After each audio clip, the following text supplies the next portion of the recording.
All right, welcome. Today we're diving into something you might think you know, but probably don't. Anthropology. Now, when you hear that word, I bet you're picturing archaeologists digging up dusty old bones in some faraway desert, right? Well, what if I told you that same science is shaping our world right now in ways you would absolutely never expect? Okay, let's just jump right in with a bit of a riddle. What in the world could possibly connect a top-tier Olympic athlete, a messy crime scene, and the high-tech cockpit of a fighter jet? I know it sounds completely random, but there's a single, surprising thread that ties them all together. And that thread is anthropology. Yep, that's the answer. Because it's not just about the past, it's the science of us, of human beings, in all our amazing and diverse forms. It's about understanding the human body as an incredible machine, as a key to solving mysteries, and even as a blueprint for our own future. So first up, let's look at how we're built for peak performance. We're going to see how a deep understanding of the human body, thanks to anthropology, can push our limits, whether you're on a running track or flying a jet. This brings us to a really cool concept called somatyping. Basically, anthropologists have found that human bodies tend to fall into three general shapes. You've got the endomorph, who's heavier and rounder, perfect for power sports like sumo. Then there's the mesomorph, who's naturally muscular and strong, built like a sprinter. And finally, the ectomorph, who's lean with long limbs, the ideal build for a marathon runner. It's all about matching the natural design to the sport. But it goes way deeper than just body shape. It's written in our DNA. Take the ACTN3 gene, for instance. It's tied to explosive, fast-twitch muscle power, and you see it a lot in elite Jamaican sprinters. On the flip side, you have the ACE gene, which is linked to incredible endurance. This is a trait often found in legendary Kenyan marathoners who also have these amazing high-altitude adaptations that let their bodies use oxygen super efficiently. And, this understanding isn't just for athletes. It's the whole idea behind a field called ergonomics. The thinking here is simple but really powerful. We shouldn't have to adapt to our tools. Our tools should be designed to fit us. It's all about making things safer and more efficient by building them around the human body.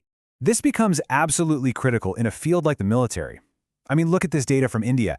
An anthropologist knows that on average, a soldier from Punjab is going to be taller and need bigger boots and a different helmet than a soldier from the Northeast. This kind of data is vital. You just can't use a one-size-fits-all approach when people's safety and effectiveness are on the line. Okay, let's pivot now. We're going from optimizing the living to a very different world, a world where skeletons tell stories. This is where anthropology walks onto the crime scene and becomes the voice for those who can no longer speak for themselves. So how does this actually work?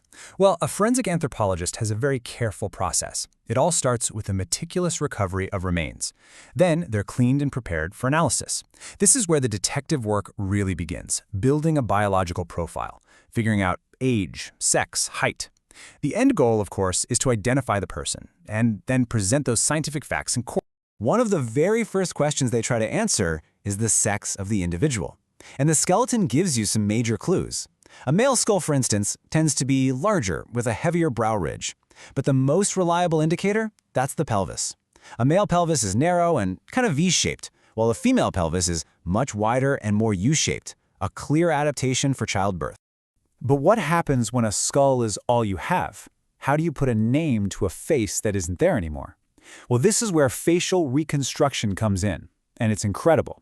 An expert uses anthropological data about tissue depths to literally rebuild a person's face on their skull, sometimes with clay, sometimes with digital software. It's this amazing mix of science and art that can give investigators a lead and help a family find a lost loved one. And the real-world impact of this science is just immense. In the landmark Nirboya case in India back in 2012, it was DNA taken from bone evidence that proved critical in confirming the identity of one of the convicts. It's a stark, powerful example of how this science closes the gap between investigation and true justice. All right, so we've gone from the whole body to the skeleton. Now let's zoom in even further, like way further, right down to the genetic code inside our cells that makes us who we are. This is where anthropology shapes public health, medicine, and even our sense of identity. First off, let's talk about something we all deal with every day: food. There's a whole branch called nutritional anthropology that looks at the complex relationship between what we eat, our culture, and our biology. It helps us make sense of modern problems, like the double burden you see in many cities in India, where you have malnutrition and obesity existing in the very same place. It's a direct result of our fast-changing lifestyles. Our genes also tell a clear story about where we come from, and a super simple way to see this is with our blood type. As you can see here, your blood type is inherited directly from your parents, and this basic genetic fact can tell you a lot. For example, if both of your parents have type O blood, it is biologically impossible for you to have any other blood type. You can only be type O. But our understanding of genetics has just exploded far beyond blood types. We now have these revolutionary DNA technologies. Things like DNA sequencing let us read our own genetic blueprint and find mutations for diseases like cancer. Gene therapy gives us the potential to replace a bad gene with a good one. And then there's CRISPR, which is almost like a word processor for our DNA. It lets us edit our genes directly. These tools are changing medicine as we know it. Now, having this kind of incredible power forces us to look at a very dark and controversial chapter of history, eugenics. It's really important to understand its two forms. You had positive eugenics, which was about encouraging people with fit genes to have more kids. And then you had the much more chilling negative eugenics, which sought to prevent people deemed unfit from reproducing, often through horrific policies. It's a serious cautionary tale for us as we move forward.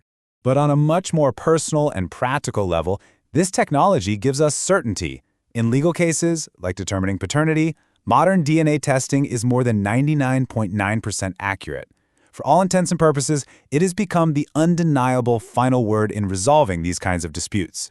So, when you put it all together, you see that anthropology is this hidden science that's all around us. It's there in an athlete's training plan, in the design of a soldier's helmet, in the evidence at a trial, and in advice a family gets about their health. At its heart, it's really just the science of being human, in all its amazing complexity. And that leaves us with one last massive question to think about. As our technology gets more and more powerful, to the point where we can literally edit our own genetic code, what role should anthropology, the very science that studies human history and diversity, play in that conversation? The answer isn't just going to shape what we can do. It's going to shape who we decide to become.